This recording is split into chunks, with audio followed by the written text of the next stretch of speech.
नमस्कार दर्शकों, जेके प्राइम में आपका स्वागत है और मैं विनोद कुमार। दर्शकों, 5 अगस्त को उपराज्यपाल मनोज सिन्हा ने यहां पर बतौर उपराज्यपाल कामकाज शुरू किया था। करीब 1 महीना और 6 दिन के बाद आज वो मीडिया से मुखातिब हुए। पहली प्रेस कॉन्फ्रेंस में जो उनकी बॉडी लैंग्वेज थी वो बिल्कुल स्पष्ट और क्लियर थी। उन्होंने साफ कर दिया कि वो एक राजनेता भी हैं और साथ साथ ब्यूरोक्रेट भी हैं। उन्होंने बता दिया कि किस तरीके से सरकारें चलाई जाती है, किस तरीके से आवाम को सुना जाता है, आवाम की सुनी जाती है। और आज पहली प्रेस कॉन्फ्रेंस में ही उन्होंने आवाम की जो ग्रीवियंसेस हैं, आवाम की जो समस्याएं हैं, उनको एड्रेस करने के लिए एक बड़ा कदम उठाया है। एक Jammu Kashmir integrated redressal and monitoring cell बनाया है, जिसके तहत कहीं ना कहीं जो दिक्कतें लोगों की होंगी उन दिक्कतों का निवारण होगा। पहले शुरुआती दौर में उन्होंने कश्मीर में मीडिया फर्टेनिटी के लोगों से बातचीत की थी और उसके बाद कल ही जम्मू में भी उन्होंने जितने भी मीडिया फर्टेनिटी के बड़े लोग हैं उनसे मुलाकात की। मुलाकात करने के बाद जो फीडबैक लिया, उस फीडबैक लेने के बाद ये बड़ा फैसला लिया गया है।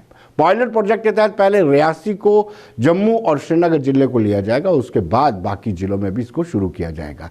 इंटीग्रेटेड जो शब्द इसमें यूज किया गया है उसमें यह है कि कोई आपको केंद्र सरकार से भी शिकायत है तो वो आप यूटी जम्मू कश्मीर में कर सकते हैं, उसका भी निवारण होगा। आइए देखते क्या कहना है। कि प्रशासन उत्तरदायी हो, जवाबदेह हो, इस दिशा में हम आने वाले दिनों में हम सब कोशिश करने वाले हैं। आज एक पब्लिक ग्रीवांस रिड्रेसल जो टॉप मोस्ट प्रियॉरिटी है हमारे प्रशासन की, उस दृष्टि में एक महत्वपूर्ण कदम यहां उठाया गया है। और इस संघ राज्य क्षेत्र यूटी के 3 जनपदों में श्रीनगर, जम्मू और रियासी पायलट बेसिस पर इसको शुरू किया है। और 2 अक्टूबर जिस दिन हम महात्मा गांधी जी के जन्म जयंती पर बैक टू विलेज 3 शुरू करेंगे, उसके पहले हर जनपद में यह सिस्टम इन प्लेस हो जाएगा। इसकी विशेषता हमारे सिमरनदीप बताएंगे, लेकिन मोटे तौर पर मैं एक बात कहना चाहता हूं कि इसका नाम JKI grams Jammu and Kashmir integrated grievance redress and monitoring system, और ये देश की पहली यूटी है जो भारत सरकार में एक सिस्टम है CP ग्राम का, उससे लिंक्ड होगी। अभी तक किसी राज्य ने ये व्यवस्था नहीं बनाई। डिटेल में सिमरनजीत बताएंगे, मैं उसके डिटेल में नहीं जाना चाहता हूं, आपको राइटअप भी मिलेगा। कॉल सेंटर्स भी श्रीनगर और जम्मू में इसको फैसिलिटेट करने के लिए बनाए जा रहे हैं। डैशबोर्ड चीफ सेक्रेटरी भी देखेंगे, मेरे पास भी रहेगा। और बाद में एक व्यवस्था और भी की जाएगी कि जो क्लेम किया जाएगा कि रिड्रेसल हो गया है, हर जिले से ऐसे 2 लोगों को चिन्हित करके महीने में हम भी बुलाएंगे, सामने उनसे पूछेंगे कि हुआ कि नहीं हुआ, और नहीं हुआ तो फिर संबंधित अधिकारियों से भी उस समय बात की जा सकती है। ये व्यवस्था इसमें हम आगे करने वाले हैं। दर्शकों, लोगों की शिकायत थी कि अफसर अपने यानी अधिकारी अपने कार्यालय में नहीं बैठते हैं, मिलते नहीं हैं। लोगों की यह भी शिकायत थी, फ़ोन नहीं उठाते हैं, ना ही वापस रिस्पॉन्ड करते हैं। पत्रकारों ने भी कुछ शिकायत की थी, कश्मीर में भी और जम्मू में भी। उसका एक हल या उसका निवारण करने के लिए एक बड़ा फैसला लिया गया है। यानी जितने भी डिप्टी कमिश्नर्स हैं, जितने भी SSPs हैं, IG हैं, DIVCOM हैं, इनके दिन निर्धारित किए गए हैं। ये SSP और DC सप्ताह में 5 दिन सुबह 10:30 बजे तक देर रात तक रहेंगे। यानी आप आवाम से मिल सकते हैं।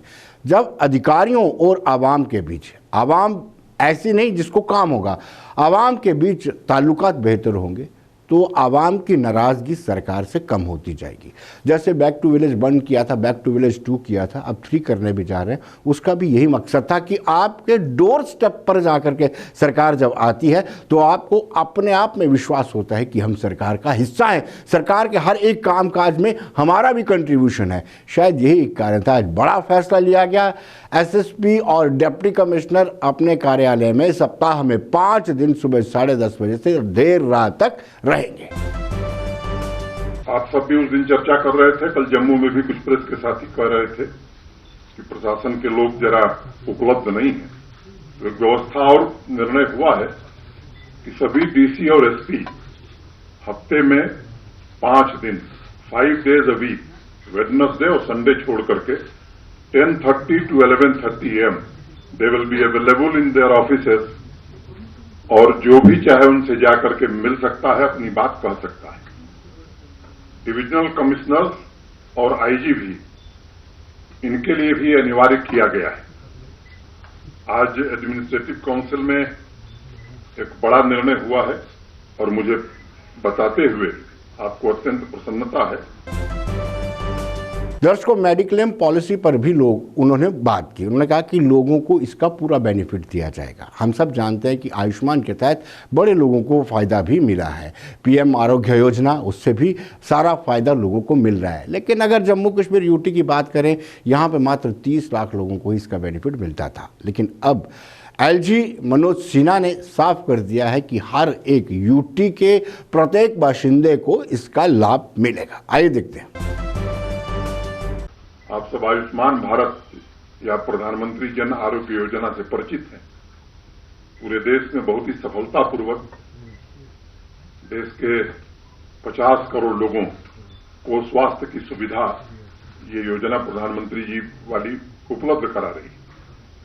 यहां भी मोटे तौर पर एक आंकड़ा है कि 30 लाख लोग जो इस यूटी के हैं, आयुष्मान भारत के अंतर्गत उन्हें 5 लाख रुपए प्रतिवर्ष इलाज की सुविधा प्राप्त है। एक बड़ा फैसला और महत्वाकांक्षी फैसला यहां किया गया है कि जो शेष 70 लाख लोग बचे हैं, जिसमें इनकम की कोई क्राइटेरिया नहीं होगी, जो उस योजना में नहीं कवर है, वो भी जेके की हेल्थ स्कीम में कवर्ड होगा और उस परिवार को भी 5 लाख रुपए प्रतिवर्ष इलाज के लिए सुविधा यूटी प्रशासन उपलब्ध कराएगा। इसके डिटेल में हमारे प्रमुख सचिव जाएंगे, मैं उसमें नहीं पढ़ना चाहता हूं। मैं उम्मीद करता हूं कि जब ये बैक टू विलेज प्रोग्राम हम शुरू करेंगे, उस समय हम इस स्थिति में होंगे। ठीक कह रहा हूं मैं, इस योजना का भी शुभारंभ हम करें। तो दर्शकों, जैसे कि हमने आपको बताया कि आज उपराज्यपाल मनोज सिन्हा ने बड़ा फैसला लिया है।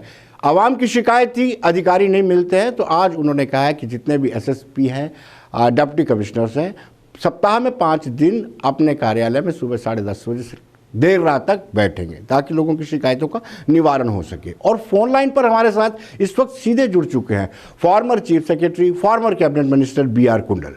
कुंडल साहब, आपका स्वागत है। लेकिन इस फैसले को आप कैसे देखते हैं? धन्यवाद विनोद जी। फैसला देखने में बहुत अच्छा है जी। सिर्फ ये है कि ये लागू होना चाहिए जी। होता क्या है, ये बहुत बार हमने पहले भी इसको देखा हुआ है। एक टाइम जरूर मुकर्रर किया जाता है, लेकिन उस टाइम मुकर्रर के ऊपर अफसर लोग वहाँ दफ्तरों में उस वक्त हाजिर नहीं रहते हैं जी। अगर इस चीज को एनफोर्स किया जाए कि वो वहां पर उस चीज को बैठे, उसका बाकायदा रिकॉर्ड हो, उसकी बाकायदा से इसकी मॉनिटरिंग हो, तो मैं समझता हूँ ये बहुत अच्छा फैसला है और लोगों को इसका फायदा मिलेगा। कुंडल साहब, आपके टेन्योर में जब आप CS थे तो डबल शिफ्टिंग का काम शुरू हुआ था, क्या उस पर अमल हो पाया? क्या आपको लगता है कि इस पर भी अमल हो पाएगा? डबल शिफ्टिंग, अगर आपको याद हो, चीफ सेक्रेटरी से पहले भी जब मैं जम्मू का डिविजनल कमिश्नर था, जब ये हम अपना फ्लाईओवर बना रहे थे, जो एक ही फ्लाईओवर है जो कि पुल से लेके आगे तक जो बना जी, इसको हमने डबल शिफ्ट में चलाया। Very good. इसी तरीके से बाद में भी जब मैं PWD में वर्क्स डिपार्टमेंट में मैं प्रिंसिपल सेक्रेटरी था, तब भी हमने बहुत सारे जो पुल हैं कश्मीर के अंदर, जम्मू के अंदर भी बनाए। ये चल सकता है। सिर्फ इसमें यही है कि थोड़ी सी हमें इसमें वो होनी चाहिए, एक मॉनिटरिंग प्रॉपर, और लोगों में एक उसके लिए उनके अंदर एक जज्बा होना चाहिए कि हमने अपने काम को जल्द मुकम्मल करना है। क्यों कि हमारे बहुत सारे प्रोजेक्ट्स जो है वो उसकी कास्ट ओवररन हो जाती है, उनकी कीमत जो है वो बहुत ज्यादा बढ़ जाती है। इसलिए बढ़ जाती है कि वो उसकी प्रॉपर मॉनिटरिंग नहीं होती है। अगर उसको डबल शिफ्ट में करेंगे, आपका टाइम बचेगा और आपकी कीमत जो है वो उसकी प्रोजेक्ट की कम हो जाएगी। सिर्फ और सिर्फ इसके लिए थोड़ी सी एनफोर्समेंट की जरूरत है और थोड़ी सी मॉनिटरिंग की जरूरत है। अच्छा फैसला है, ये होना चाहिए। कुंडल साहब, आपका भी अनुभव है, मेरा अपना जर्नलिज्म में अनुभव है। हमने देखा है कि कोई भी पहले जब मंत्री आते थे, जिस जिले में आते थे, उस जिले में अगर एसएसपी और डीसी सामने हाजिरी नहीं देता तो मंत्री के नाक चढ़ जाता था। अब एलजी हैं, अगर इस तरह से उनको हाजिरी वहाँ देनी पड़ेगी तो क्या आपको नहीं लगता कि डिस्टर्बेंस हो जाएगी? क्या वो पूरा काम कर पाएंगे? सप्ताह में 5 दिन दे पाएंगे? जब ये फैसला इस लेवल से आया है जी, तो मैं ये समझ सकता हूं कि वो खुद इस बात का ध्यान रखेंगे कि वो इस पीरियड में उनको डिस्टर्ब ना करें। जी, ये मैं उम्मीद रखता हूं और जब उन्होंने ये फैसला लिया है तो उसके ऊपर वो इसका अमल जरूर करेंगे। कौन सा आखिरी सवाल, ग्रीवियंसेस सेल बड़ा इंपॉर्टेंट रहता है। हर सरकारें आई, आपने पीडीपी की सरकार देखी, पीडीपी एनसी की, क्षमा कीजिए, पीडीपी कांग्रेस की, एनसी कांग्रेस की और बीजेपी, ये सारी सरकारें आपने देखी हैं, चाहे बाहर रह के या अंदर रह करके। लेकिन अब ग्रीवियंसेस सेल को मजबूत करने की बात की गई है, उसमें मॉनिटरिंग का बड़ा पार्ट डाला है। आज जो प्रेस कॉन्फ्रेंस में कहा गया है, कितना जरूरी होता है ये ग्रीवियंसेस सेल? ये मॉनिटरिंग की बात करिए, रिप्रेजेंटेटिव की बात है, पूरी तरह सुन लीजिए। मॉनिटरिंग की भी बात रखी है, खाली ग्रीवियंसेस? जी जी, कोई भी ग्रीवेंस है जब तक उसकी मॉनिटरिंग नहीं होगी वो कामयाब नहीं होती है, क्योंकि एक स्टेज के बाद उसमें थोड़ा सा ढीलापन आ जाता है। एक इंसान की एक फितरत है जी। ये काम, जब ये काम किया, 1 दिन किया, 2 दिन किया, 3 दिन किया, बहुत जज्बे से किया, 4थे दिन किया, बहुत जज्बे से किया, तो 5वें दिन थोड़ा सा उसके अंदर स्लो डाउन हो जाता है। जी। तो स्लो डाउन को रोकने के लिए ही मॉनिटरिंग की जाती है जी। और आजकल तो उसके बहुत तरीके हैं।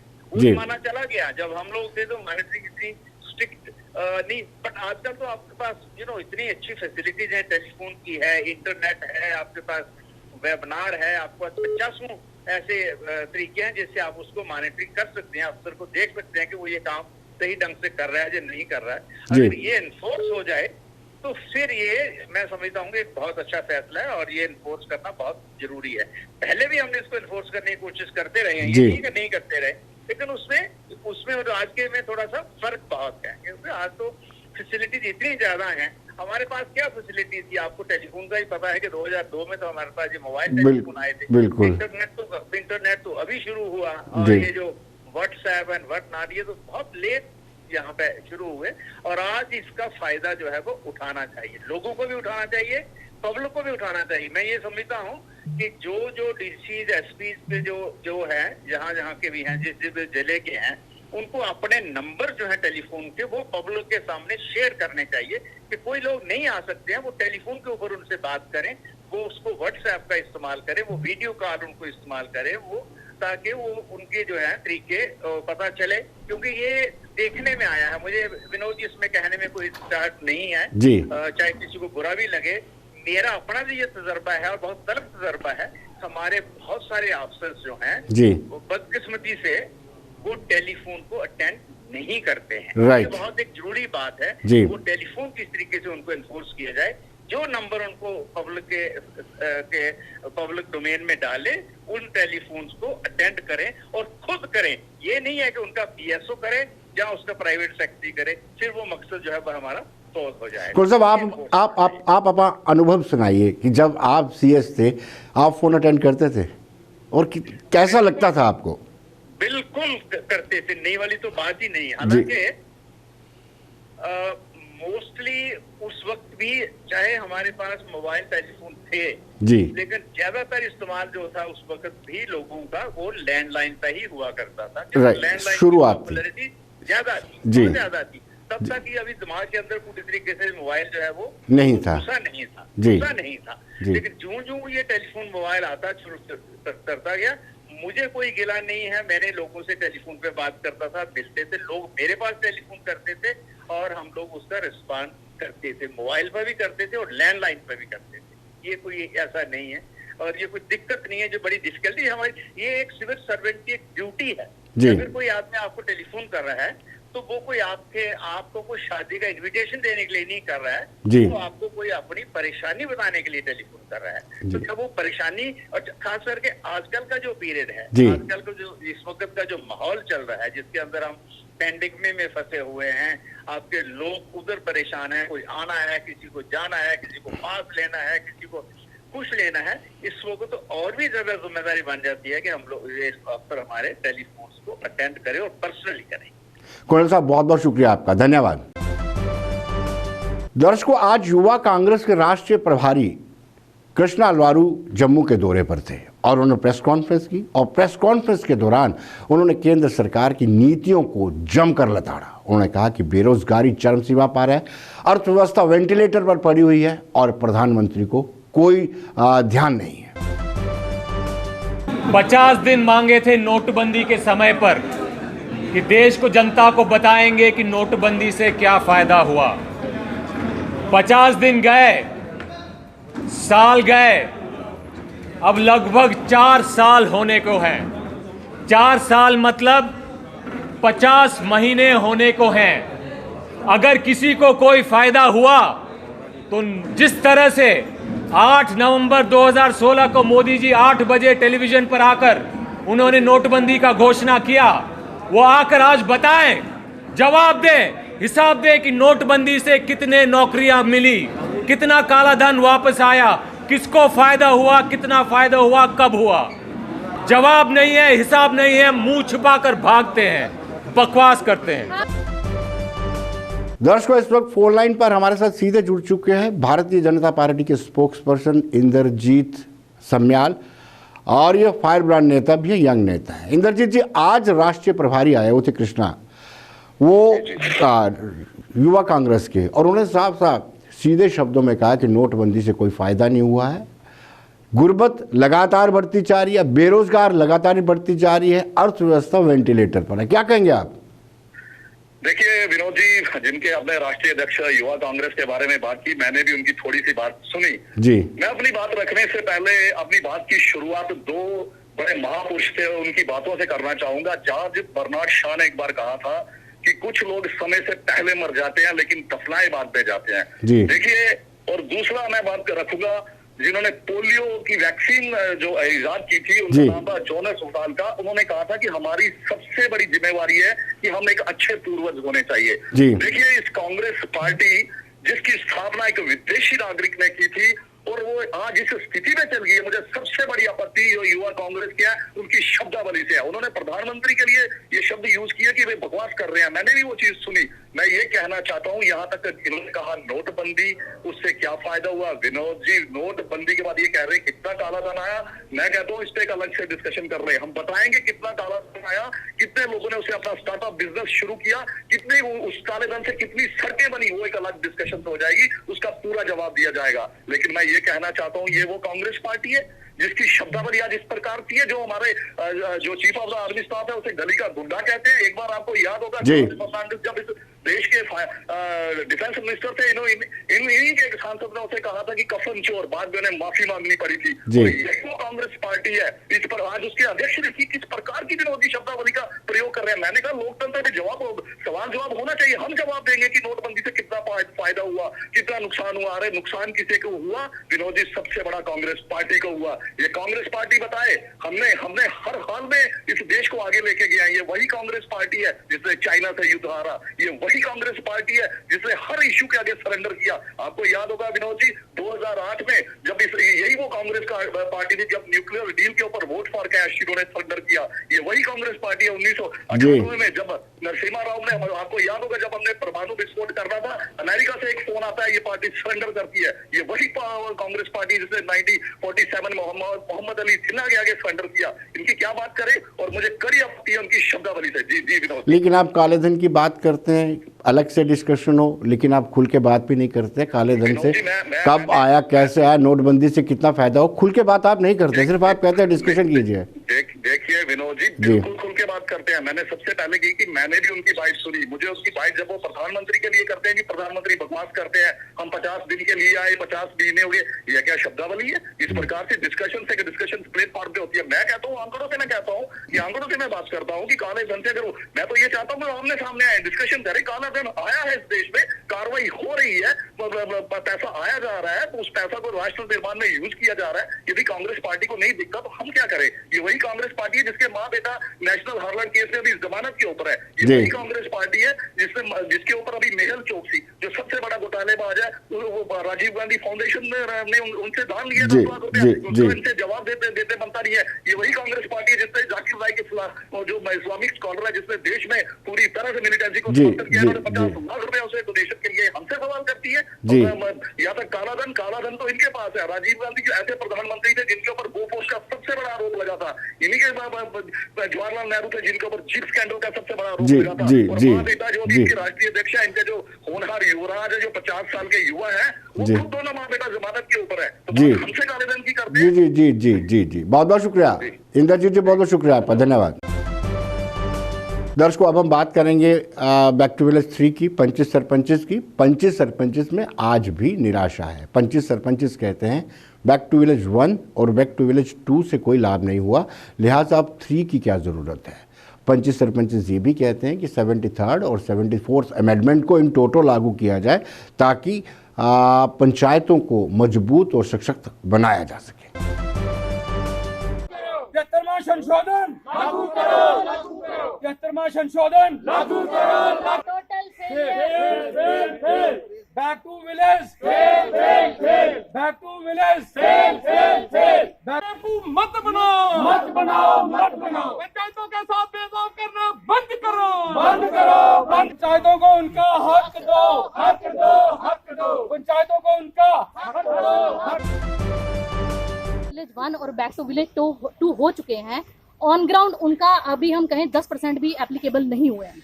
जो हमें बड़े बड़े वादे पहले दिखाए गए थे कि अब गांव पे जाके ऑन ग्राउंड देखा जाएगा कि पंचायतों का सशक्तिकरण किया जाएगा, तो ये अभी तक एक ढकोसला रह गया है, क्योंकि ऑन ग्राउंड कोई भी काम नहीं किए गए। अगर हम बैक टू विलेज 1 की काम करें, जो हमने प्रायोरिटी की लिस्ट दी थी, आज तक उस लिस्ट को भी चेक नहीं किया गया कि उसमें से कितने काम हुए हैं और नहीं हुए। एक भी काम उसमें से नहीं है। जो एक 5 लाख का वादा किया गया था, कई पंचायतों में वो काम हुए हैं, जिनके काम हुए उनकी पेमेंट नहीं आई है, और कईयों के तो काम ही नहीं हुए। उसके बाद बैक टू विलेज 2 हुआ। बैक टू विलेज 2 में भी जो काम लिखवाए गए थे, उनमें से अभी भी एक भी काम नहीं हुआ, ना ही उसके एस्टिमेट्स पास हुए हैं। तो ये इतनी जल्दी बैक टू विलेज 3 किया जा रहा है। तो पहले हम ये रिक्वेस्ट करते हैं कि पहले आप बैक टू विलेज 1 और 2 की हमें फीडबैक रिपोर्ट दीजिए। आप वो चेकलिस्ट चेक कीजिए, जो हमने प्रायोरिटी पे काम नोट करवाए थे, उनमें से कितने काम हुए हैं। अगर नहीं हुआ, पहले उनको पूरा किया जाए, उसके बाद बैक टू विलेज 3 जैसे प्रोग्राम लॉन्च किए जाएं। ये सिर्फ अदरवाइज लोगों को बेवकूफ बनाने वाली बात है। जैसे बोला जा रहा 10 लाख दिया जा रहा, अगर ये 10 लाख सच में दिया रहा, पहले पेंडिंग वाले काम किए जाए, उसके बाद 10 लाख की बात की जाए। अभी जो हम यहाँ पे सारे लोग इकट्ठे हुए हैं, ये इसलिए इकट्ठे हुए हैं क्योंकि जो अभी सेकंड फेज़ का बैक टू विलेज का जो पैसा आया है, वो हमारी 5 पंचायतों में कम पैसा दिया है इन्होंने। और हम आज इसी मसले में आज हम डायरेक्टर साहब से मिलने गए थे रूरल डेवलपमेंट के। उनसे हमने मतलब कि उनको एप्लीकेशन भी दी, और जब हमने उनसे ये पूछा कि सर हमारी पंचायतों में पैसा कम आया है, तो उन्होंने हमें एक ही जवाब दिया कि ये हमारे पास, ये हमारे लिंक में नहीं है, ये डीसी मैडम के लिंक में है, ये हमें नहीं पता है। अगर एक डायरेक्टर को नहीं ये चीज़ पता है, ये पता किसको होगी। फिर उसके बाद हमने डीसी मैम को भी मेल की है, और उसके बाद हम यहाँ पे प्रोटेस्ट कर रहे हैं इसी बात के लिए, क्योंकि हमने जो काम करवाया था, मैडम से पूछते हैं, हम वीडियो मैडम से पूछते हैं, वो हमें बोलती है कि जो आपका पैसा कटा हुआ उसका एक रीज़न है कि जो आपने बैक टू विलेज फर्स्ट में काम करवाया था उसमें एडजस्ट किया है। हमें ये गवर्नमेंट ऑफ इंडिया अभी ये बताए, हमें JNK की गवर्नमेंट जो अभी है वो बताए कि जो फर्स्ट फेज़ का पैसा था वो फर्स्ट फेज़ में रखना चाहिए था, सेकंड फेज़ में क्यों कटा। क्योंकि सेकंड फेज़ में जो इन्होंने पैसा दिया है 10 लाख रुपया, उसमें तो ना कोई ऑर्डर है, और अगर ऑर्डर है तो वो हमें दिखाएं, तो हम बोलते हैं भाई ठीक है अब ये हमारा पैसा कट गया है। अगर कोई ऑर्डर है ही नहीं है, उसका ऑर्डर में बिल्कुल क्लियर कट लिखा हुआ है कि 10 लाख रुपया each panchayat back to village second phase में आपको मिलेगा, तो वो हमें मिलना चाहिए। यही हम मतलब ये मीडिया के माध्यम से एक यही डिमांड है हमारी कि हमारा जो सेकंड फेज़ का पैसा है वो पूरा का पूरा 10 लाख का हमें मिले, और जिससे हम अपनी पंचायत की डेवलपमेंट करवाएं। जम्मू कश्मीर के अंदर जितने भी मुख्यमंत्री रहे हैं, वो चाहे किसी भी पॉलिटिकल पार्टी से ताल्लुक रखते हो, उनका एक ही बहाना रहता था कि जम्मू कश्मीर के अंदर 370 की वजह से हम लोग जहां 73rd अमेंडमेंट जो है वो नहीं लगा सकते। लेकिन आज हम लोग जहां यूटी एडमिनिस्ट्रेशन से, यूटी के जो हमारे लेफ्टिनेंट गवर्नर है, उनसे हमारी गुजारिश है, अपील है कि आज 370 जो है जम्मू कश्मीर से हट चुका है। आज 73वीं तरमीम और 74वीं तरमीम लगाने में कोई भी रुकावट जो है वो नहीं रही। जम्मू कश्मीर पंचायत कॉन्फ्रेंस जे अपील करती है आपसे, गुजारिश करती है, जे ताकीद करती है आपसे कि जल्दी से जल्दी जम्मू कश्मीर के अंदर 73rd अमेंडमेंट जो है वो फौरी तौर पे जम्मू कश्मीर के अंदर लागू की जाएगी। अगर 73वीं 74वीं तरमीम जहां जम्मू कश्मीर के अंदर फौरी तौर पे नहीं की जाती, जम्मू कश्मीर के अंदर 40,000 पंच सरपंच और 4,000 पंचायतों के इलेक्टेड नुमाइंदे, जो चुने हुए नुमाइंदे हैं, हम लोग रोडों पे आएंगे, सड़कों पे आएंगे और ये 73वीं और 74वीं तरमीम लगवाने के लिए हम लोग पूरे का पूरा संघर्ष जो है, जोर जो है वो लगा देंगे। तो दर्शकों, बने रहिए देश दुनिया की खबरों के लिए। मुझे दीजिए इजाजत। नमस्कार।